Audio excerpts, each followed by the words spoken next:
The Audi A3 is Audi's entry-level product in the United States. And for some reason, they thought that the first generation available here, which is actually the second generation, would only sell as a hatchback in the States? Yeah, that didn't work out.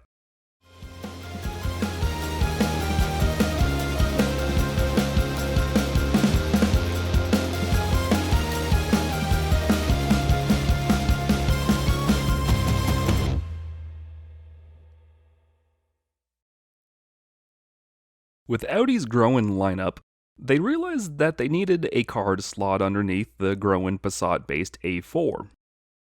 The A3 was first introduced in 1996, but it would not come to the States until 2006 after the introduction of the second generation, chassis code Type 8P. While the A4 was more aimed towards BMW's 3 Series, the smaller A3 was aimed more at the compact and premium hatch market, such as the Mazda Speed 3 and its own platform mate, the Volkswagen GTI. The premium hatch segment had long been a fruitful market in Europe, but Americans had never really gravitated towards that segment, as large sedans and SUVs had been all the rage since forever. But with the first generation's success in Europe, Audi felt that it was America's time to get the $25,000 cheap Audi. Car and Driver at the time compared it to the long-since-gone BMW 318 Ti, an entry-level car for that brand that writer John Phillips described in their 2006 Audi A3 review as the BMW that felt like a Saturn. While that car featured some cost-cutting that the car journos disliked greatly, the A3, they felt, still felt like a period Audi. While it was a little more premium inside than its Volkswagen sibling, the GTI, its base cost of around $25,000 did feel like a good buy for the money at the time. To further differentiate itself from the GTI in the States, you could only get the second generation A3 as a 5-door Sportback model. The 3-door and cabriolet models would stay in Europe for the time being, because apparently we didn't need options. The base motor was the 2-liter FSI 4-banger found in the GTI, and the 3.2-liter VR6 out of the R32 was the top-of-the-line engine for the A3 here. We'd also get the famous 2-liter diesel in the States starting in 2009, but, as I kind of hinted, that engine would become famous for being one of the infamous Dieselgate engines that the Volkswagen Group is still trying to recover from. I'm sure I'll eventually get to one of those cars in the near future, but this is primarily on the A3. The S3 and RS3 models would become forbidden fruit for us Americans, and we're only just now getting them in 2021 in the States. Which kind of stinks because those would have been great little cars here in the States. Despite us not getting the hotter models, the 2006 Audi A3 Sportback 3.2 Quattro S-Line is still a fun little car. Oh yeah, I forgot the S-Line at the name at the beginning because this is just a mouthful of a car. Because German brands. Volkswagen's Golf platform cars have always been fun little cars, even their more pedestrian forms. Heck, I owned a 1999 Mark III 2-point slow Jetta that I had an absolute blast in high school with, and soon learned to dread in college. Was the car fast? No, but it sounded cool with its broken off exhaust, and carved the rough main back road corners with ease. The Mark II A3 is no exception to this, as it sits on the newly introduced at the time Volkswagen PQ35 platform, which it shares with the Mark V Jetta and Golf and the Mark II Audi TT. While not particularly fast, you'll have to opt for the TT for a small and fast Audi at the time, it's still a fun little car. The VR6 snarls to life and makes plenty of noise when you hit the happy pedal.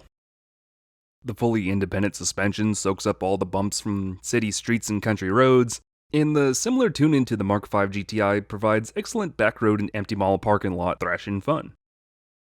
It could be more fun if this shifter was for a stick shift, and yeah, insert rant about automatic shifter that looks like a manual shifter. Yeah. I got really excited real quick and I saw the shifter from the passenger side thinking, oh, this is going to be a fun little car. And then I saw that it had the traditional slide markings of a period Volkswagen automatic, and yeah. Still, a pretty fun little car, but it could be more fun with a proper manual. And the brakes are kind of iffy at the moment. The owner, Jack, said that he wouldn't be surprised if it was the original fluid in the car, and it just feels the case. Just a slightly spongy pedal to give you the slight feeling of insecurity when hitting the brakes, but it's not that bad. But aside from that, it feels like a solid little German car from the mid-aughts. And like all German cars, it has all sorts of quirks to boot. In proper German car fashion, the cup holders are a little goofy. One is larger than the other, and the larger one has this claw setup to allow for smaller cups and bottles in it without jostling around. Of course, this mechanism is broken, so it doesn't really work as intended. The car fits a big and tall guy like me quite well, with excellent front and rear leg and headroom, up until I went to hit the throttle pedal. The pedal box is just a little too narrow for my 13W shoe, which will catch between the brake pedal and the transmission hub to the right if I'm not careful. So mainly trying to drive the pedal with my toes here. A normal-sized person with normal-sized shoes probably won't have this issue. Well, not probably. More than likely, yes. They won't have this issue. But yeah, something I kind of have to expect with a small German car for someone my size. The panoramic sunroof is tinted to 5% from the factory, and it blends in nicely with the black roof, so that's pretty neat for a car like this. Then there's the more difficult than needed HVAC controls. You get 5 heated seat settings on this little scroll wheel, because you need heated seat settings for some reason. The giant dials for the dual zone climate controls? Clickers, because of course they are, so you gotta... I hate these. You got all this unused space for just something to click 1 degree at a time in either direction. Of course it is. And the dual zones don't sync up because, of course, they don't. And finally, do you see a button for AC or heat? No, there is none. You set the temperature, and the car figures out if you need AC or heat at the time. Because, of course, this doesn't really work as well as one would hope, especially on a now 15-year-old car. And then there's this little button on the back of the center console for the back seats. It has a key on it. Why? We don't know. The owner Jack doesn't know. It doesn't work the child locks, and it doesn't really do anything. Jack has no idea, and without looking it up, and I'm just going to be lazy and not, it's not clear what it does at all. He clicks it, and nothing appears to change.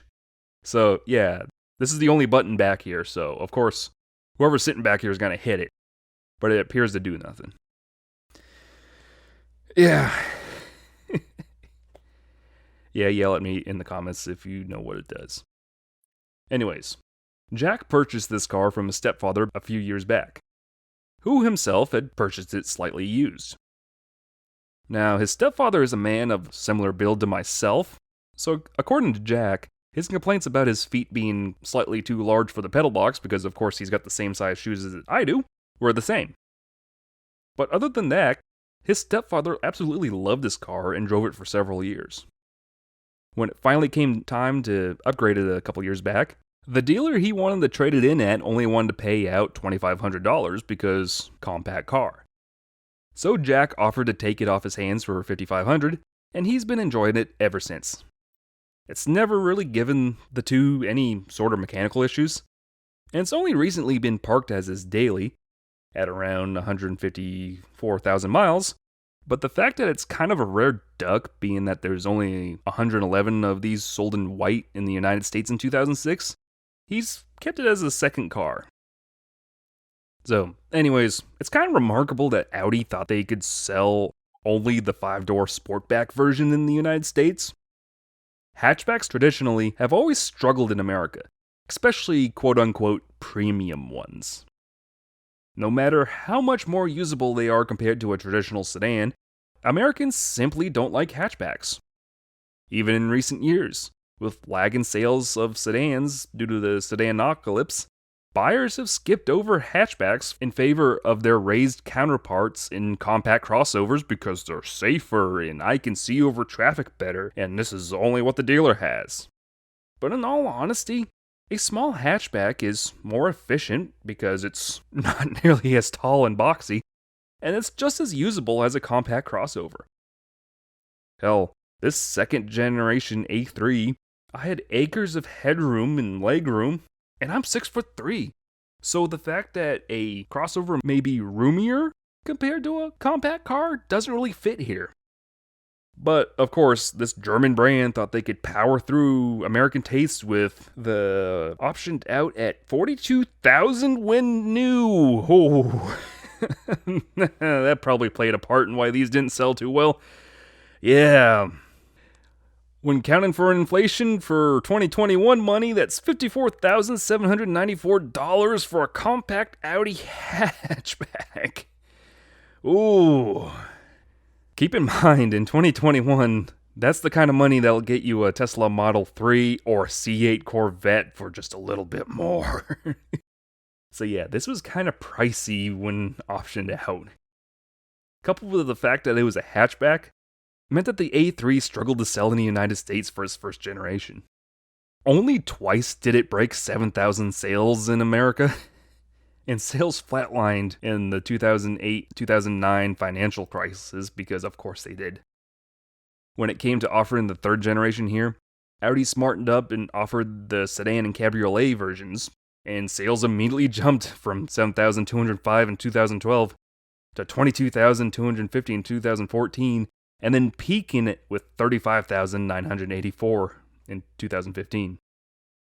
Of course, since that peak, sales have fallen every year because, of course, sedanocalypse, and that's just the entire automotive market right now. Cars have struggled compared to crossover and trucks because, of course, they are right now. This is the hell we live in. Anyways, the 2014 Audi A3 Sportback Quattro 3.2 S-Line I'm sure I'm saying this wrong. I'm sure I've said it wrong multiple times, but just roll with it. It's a funky little hatchback from a premium German brand that thought it could force its way into the American hearts. They're not the rarest Audi you'll see in the States, but these little German eggs are indeed a cool sight on our streets. It's a weird little car that, of course, didn't sell. Have a good night, everyone. Thank you once again for watching another episode of Wookie Drives. This week's car comes courtesy of Jack of Cary, North Carolina. If you want to follow him on Twitter, he's got a couple other cool cars. I'm leaving the link on the screen here. If you have a car or truck that you'd like to see on the show, be sure to email me at wookiedrives@gmail.com, and we'll try to work something out. Follow the Facebook page at facebook.com/wookiedrives for channel updates. And follow my Twitter and Instagram at WookieAutomoTV for rants, raves, shenanigans, and whatever the heck, whatever pops in my mind.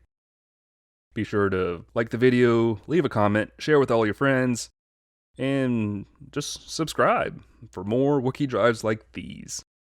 Thank you so much for watching, and have a good night. Attention.